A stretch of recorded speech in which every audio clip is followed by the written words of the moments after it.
శోభరాణి గారు, ఇది అంటువ్యాధి అని కొందరు అనుకుంటారు. అంటే మస్కులర్ డిస్ట్రోఫీ అనేది కండరాల క్షీణత. మీ ఉద్దేశంలో ఏంటి అసలు? ఇది ఈ ఎలాంటి వ్యాధి? మస్కులర్ డిస్ట్రోఫీ అంటే కండరాల క్షీణత అనేది అంటువ్యాధి కాదు, పోలియో కాదు, వైరస్ కాదు, ఏది కాదు. ఇది ఒక జెనెటికల్ ఇష్యూ. జన్యుపరమైన వ్యాధులు అనేది ఏది చెప్పి రాదు.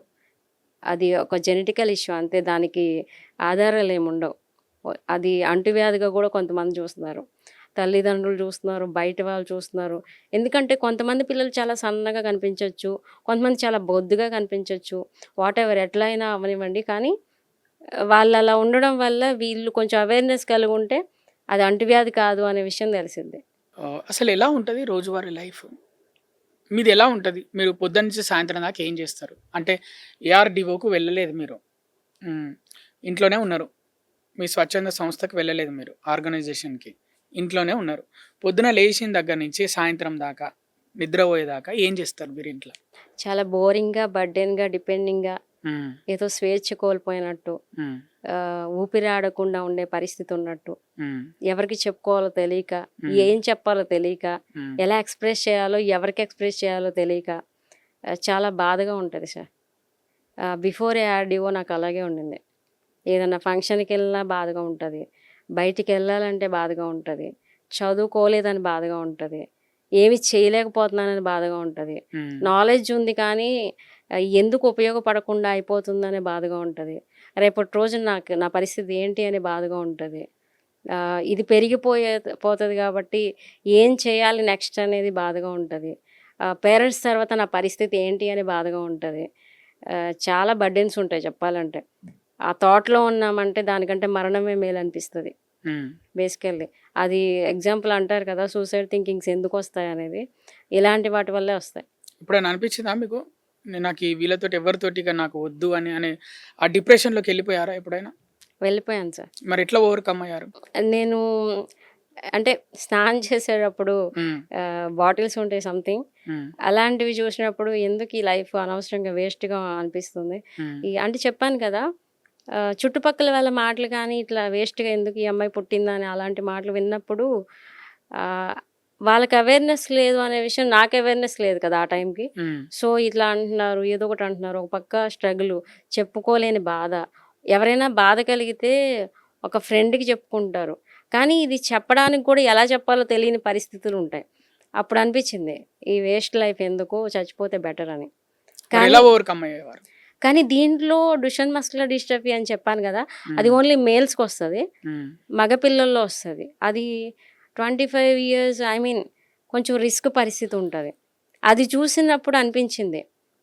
అట్‌లీస్ట్ మనం ఉండగలుగుతున్నాం. వాళ్ళైతే ఇట్లా ఉన్నారు కదా! అన్నట్టు. ఇలా అవుతుంది కదా! దీనికి ఇట్లా కాదు సొల్యూషన్ తీసుకురావాలి. బాధపడడం గాదు, ఆ బాధని బలంగా మార్చుకోవాలి అని చెప్పి నిర్ణయించుకున్నాను. అదే ఆర్‌డీఓ. ఏఆర్‌డిఓ మీకు పూర్తి సామర్థ్యాన్నిచ్చింది బతకడానికి. Yes sir. ఓకే. ఇతరులను గూడా బ్రతికిస్తుంది. యెస్. సడెన్‌గా ఇంట్లో నుంచి బయటకొచ్చినప్పుడు, ఓ 20 రోజులో, 15 రోజులో, 10 రోజుల తర్వాత బయటకొచ్చినప్పుడు, ప్రపంచాన్ని చూసినప్పుడు ఏమనిపిస్తది మీకు ఒకటేసారి? ఈ బయట వాహనాలు, రోడ్డు ఇదంతా ఒక చప్పుడు ఇదంతా చూస్తుంటే ఏమనిపిస్తది మీకు? చాలా హ్యాపీ అనిపిస్తది సార్. హ్మ్. మనుషులు కొత్త ఏదో కొత్త వాళ్ళు. ప్రపంచాన్ని జయించినంత హ్యాపీగా. హ్మ్. Basically I like journey. హ్మ్. ఆ జర్నీ చేసేటప్పుడు కూడా విండో సీట్‌లో కూర్చొని అలా చూస్తా ఉంటే ప్రపంచాన్ని, హ్మ్. ఇంతుందా ప్రపంచం అనే ఒక ఫీలింగ్ ఉంటది చూసారా? ఫస్ట్‌లో హ్మ్. చాలా హ్యాపీ అనిపించింది. ఏదో ఒక స్వేచ్ఛగా బర్డ్ ఎగిరితే ఎలా ఉంటదో పంజరంలోంచి, అట్లా చాలా హ్యాపీ అనిపించింది. ట్రావెల్ చేసారా ఎక్కడికైనా?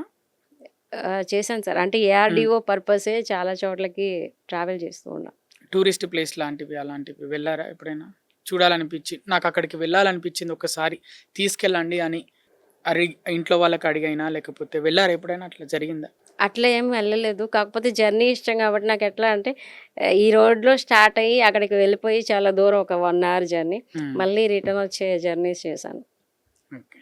ఏమీ లేకపోయినా. అలా అయితే చేశాను. దీనికి ఎగ్జాంపుల్‌గా నేను చెప్పాను గదా! మస్కులర్ డిస్ట్రోఫీ పిల్లల్ని ఫస్ట్ టైము అవేర్‌నెస్ క్యాంప్స్ పెట్టినప్పుడు ఓవరాల్ ఏపీలో ఉన్న వాళ్ళందరూ కూడా దూరం దూరంగా ఉంటారు కదా! హ్మ్. కడపలో, కర్నూలులో, చిత్తూరు ఇట్లా డిస్ట్రిక్ట్స్ వైస్‌గా.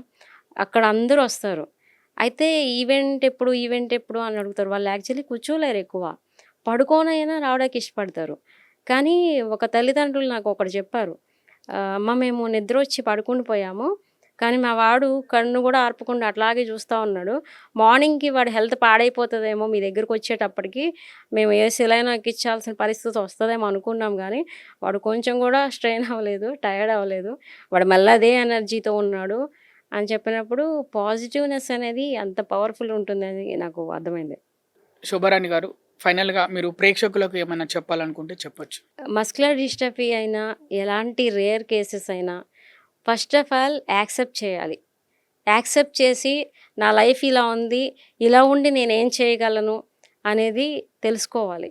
ఎందుకంటే నేను వీల్ చైర్‌లోనే ఉన్నా. నా పరిస్థితి అంతా అయిపోయింది అనుకోనుంటే ఈరోజు 8 సంవత్సరాల సక్సెస్ ఉండేది కాదు. చాలామంది వేల కుటుంబాలు హ్యాపీగా ఉండేవి కాదు. అవేర్‌నెస్ తెచ్చుకొని మేము సంతోషంగా ఉన్నామంటే కారణం మీరే అనేవి చెప్పేవి కాదు. సో, సింపతి కాకుండా ఎంపతీతో ఉండి అందరిని కలుపుకుపోయి అంటే మీరు నాలో ఒక మనుషులే, మాలాగా ఒక మనుషులే అని చెప్పి ఆ ప్రేమను చూపించండి. వీలైతే ప్రేమించండి. లేకపోతే దూరంగా ఉండండి. కానీ డిప్రెషన్‌కి గురయ్యే మాటలైతే అనొద్దనేది నా రిక్వెస్ట్. అండ్ తల్లిదండ్రులైతే యాక్సెప్ట్ చేసి ఎవరేమన్నా పట్టించుకోకుండా ధైర్యంగా ఉండి పిల్లల్ని హ్యాపీగా చూసుకుంటూ మీ పిల్లల కోసం ఏం చేయాలి, ఏం చేయకూడదు అని తెలుసుకొని అవేర్‌నెస్ కలిగుండండి. ఎందుకంటే ఒక ప్రాబ్లమ్ వచ్చినప్పుడు చాలామంది ఇక్కడ అదుంది, అక్కడ అదుంది, ఆ రాష్ట్రంలో అక్కడ అది దొరుకుతుంది, ఇక్కడ ఏదో మూలిక దొరుకుతుంది, ఇలా చెప్తూ ఉంటారు. కానీ అది పిచ్చితనంతో నమ్మటం కాకుండా ఏది రియల్, ఏది అబద్ధం అనేది తెలుసుకొని దాని ప్రకారం వెళ్ళండి. అంతేగాని మనీ వేస్ట్ చేసుకొని చేయొద్దు. Amaravati rare diseases organization prevention కోసం, మేనేజ్మెంట్ కోసం కేర్, క్యూర్, లవ్ ఇలాంటి వాటి కోసం సపోర్ట్ చేస్తూ ఉంటుంది. ఇలాంటి రేర్ కేసెస్ ఉన్నా, ఏం చేయాలో తెలియకపోయినా మా ఆర్గనైజేషన్‌ని మీరు రీచ్ అవ్వచ్చు.